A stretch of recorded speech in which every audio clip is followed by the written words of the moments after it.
Tonight, Coonamble residents allowed to return home as the Castlereagh peaks lower than expected. Some shops in Dubbo closed, the city in for a long week underwater. Soaked homes in Wellington trying to dry out where the Bell and Macquarie converge. As the region prepares for more rain, more floods and more problems.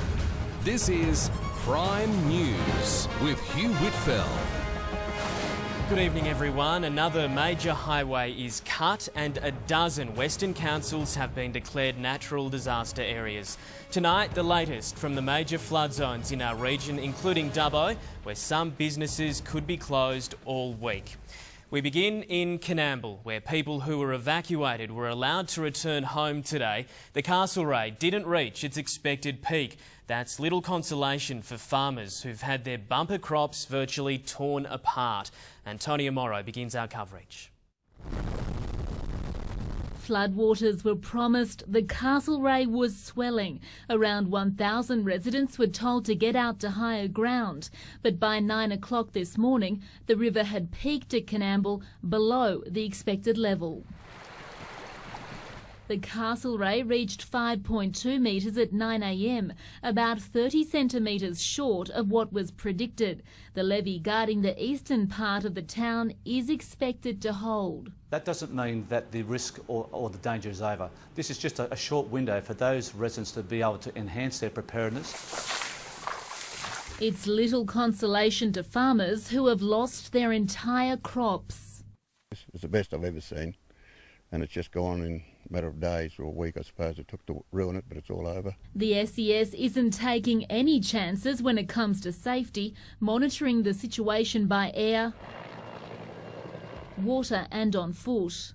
And so we thank those people who've literally got up from their homes and their jobs and they've come here to assist. We see this every time there is a flood or a bushfire, and we thank those SES volunteers. Schools are being closed until further notice. Farmers are moving stock to higher ground.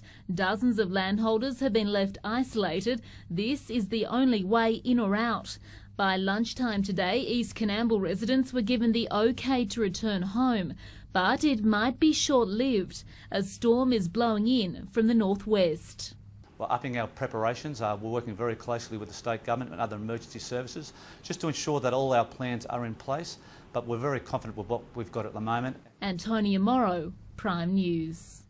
The Mitchell Highway is cut tonight between Dubbo and Narromine at the Brummagem Creek, but heavy vehicles are getting through. Narromine is bracing for a major flood peak on the Macquarie. In Dubbo, the river is expected to keep some businesses shut and roads cut for days. Dubbo is a city swamped. The Riverdale shopping centre is empty. Every shop here is closed, including the cinemas. Parts are underwater after the Macquarie River peaked last night at just over 9.6 metres. Some stores, including Target, are closed at Centro, but Coles is open. The Milestone Hotel on Macquarie Street is down to limited operations. The basement is flooded and its toilets out of action despite a big sandbagging effort. It was a major operation with a lot of help from a lot of local people, even people that I didn't know, and it's just amazing how people jump on board and give you a hand when you really need it. The Tourist Information Centre closed, underwater. The library closed. Its basement flooded too. This was the intersection of Macquarie Street and the Newell on Saturday. Today you can see how much higher the water has come up. It's not just people along the river affected. A series of road closures and diversions is rerouting the Newell Highway through the city. We still only have the LH Ford Bridge as the only bridge across the river, and that's likely to be that way for at least a week, so people need to get used to that. The Cerizia Bridge will be closed for at least a week. Once the water clears, it'll need to be inspected for damage to make sure it's still safe. Locals are being urged to be patient. So this is not going to end anytime soon. I realise it's a bad time of the year, but if people can just bear with us, we have no options other than to do what we're doing. Wellington locals are counting the cost of a damaging weekend of flash flooding. Emergency crews are keeping an eye on both the Macquarie and Bell rivers. Local roads and parks have been flooded and some homes are still isolated. The Bell River peaked on Saturday night, spilling over onto local sporting fields, drowning roads and inundating crops. Today, water levels had dropped slightly, leaving behind a muddy trail of destruction. Out the west, and all you could see is round bales going down the river. Local farmers have lost a lot. The Dripstone Bridge will be closed for weeks after it collapsed. But there's been little damage to homes. The local SES has handed out more than 2,000 sandbags. The Wellington Bridge has been closed for a couple of days now, and they're actually on the other side, and there's a rural property just up the end there. We had to go in by boat yesterday. One thing they haven't been short on is help. This is where the Bell River meets the Macquarie, the junction. Usually you'd be able to see the Duke of Wellington Bridge behind me, but since Friday it's been underwater, cutting off this side of Wellington and the small village of Montefiores. Fortunately, there is another way in. For tourists like Barry and his wife, there's not much to do except wait and watch. When we arrived, it was about 7.5 metres, and it has gone up to 11 metres. And this morning it's dropped back down to about 10.6. But it could go up again. More rain is forecast on Wednesday. Hopefully the rain won't get any heavier. We'll still keep monitoring the levels on the Macquarie and the Bell, and we're just going to restock and just set ourselves up for the next couple of days. Antonia Morrow in Wellington, Prime News. Some good news. For the first time during this flood crisis, more water is being released from Burrendong Dam than is flowing in. At one stage on Saturday night, 170,000 megalitres a day was being released from the dam. Now, State Water says it's turned a corner. Burrendong is sitting at 148%. We are going to draw the dam down as quickly as possible. Unfortunately, the storage level is dropping quite slowly. We've been able to decrease it by 2 to 3%. We really want to draw it down to around 130% to create what we call airspace for a rainfall event which is due to turn up Wednesday this week. Right now, 120,000 megalitres a day is being released. In 1990, the dam wall held back the lake at 160%. Eugowra locals were given the all-clear to return home this morning. Some were evacuated after the Mandadgery Creek pushed the 9-metre mark. Nathan Stitt reports. Schooners and sandbags. Eugowra was prepared but not really worried. Pushing 9 metres, the Mandadgery was spilling into the streets, its waters lapping shop fronts and doorsteps. At that height before, there's one house that used to be in town would have been flooded. That house belongs to Mick Monyon and his family. They rebuilt it from the ground up. We pulled the old house down. They've had over 30-odd floods through it, and we put on stilts for the reason we had on the weekend. So today, cleaning up meant just hosing down the driveway. Really a nice flood, if you like to put it that way. It only just backed in. It didn't roar through the town like it normally does. And just 72 hours on from an evacuation notice, the much calmer Mandadgery Creek meant the SES could issue the all-clear. It means locals can start cleaning up and preparing themselves for Wednesday. The Bureau reckons we can expect up to 4 inches of rain, and the local SES says if we get just half that in 24 hours, it could spell trouble for Eugowra. Well, we're just got to play it by ear, so we know the amount of rain. Like it's, if we get 50 mil, we're in trouble. This time it only cost Mick and his family a veggie garden, but he reckons the next deluge could cost the town a little more.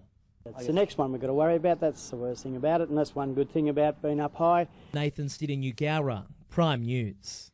There's been flooding at Young too. Locals have never seen so much water gush through Burrendong Creek. Bridges were submerged. Victoria Gully Creek was like a river. Many dirt roads have been washed away. The early damage bill is about $1.5 million. That's likely to rise though. All the creeks have dropped back to their normal levels now and the clean-up has begun. So far, 12 council areas in our region have been declared natural disaster zones. It means residents, businesses and authorities in these areas will be entitled to assistance from the state and federal governments.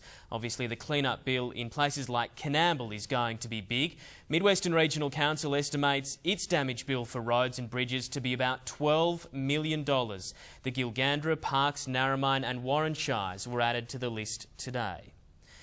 People living along the Lachlan River are keeping a close eye on it ahead of forecast flooding this week. There's plenty of water about around Forbes, where some farmers face the prospect of losing most of their crop. Nearly a foot of water covers parts of the road from Eugowra to Forbes, almost like another river running parallel to a raging Lachlan. A headache for motorists, but a nightmare for farmers like Jeff Green. The predicament we're in now is becoming quite critical. It's because he's only managed to harvest 1/3 of his crop. The rest is just too wet and lies exposed to the elements. Even if the Bureau is wrong about the rain midweek, Jeff says the damage to his bumper crop is already done. And now it's going to be probably feed wheat at best, and the price is substantially lower. I think the timing is the problem at the moment. Lachlan Valley Water says it's expecting heavy inflows in the coming days and says it hasn't seen this much water come through the catchment in years. December 2000 is the last time that the dam filled and spilled. In town, the only evidence of the wet weekend are a few closed causeways and low-lying roads, but most homes and properties in Forbes are very much high and dry. Jeff says to have the first bumper harvest in a decade washed away after years of drought is a tough pill to swallow. Yeah, it certainly is, Nathan. We need lots of water to wash it down because it's really, devastating to everyone. Nathan Stitt in Forbes, Prime News.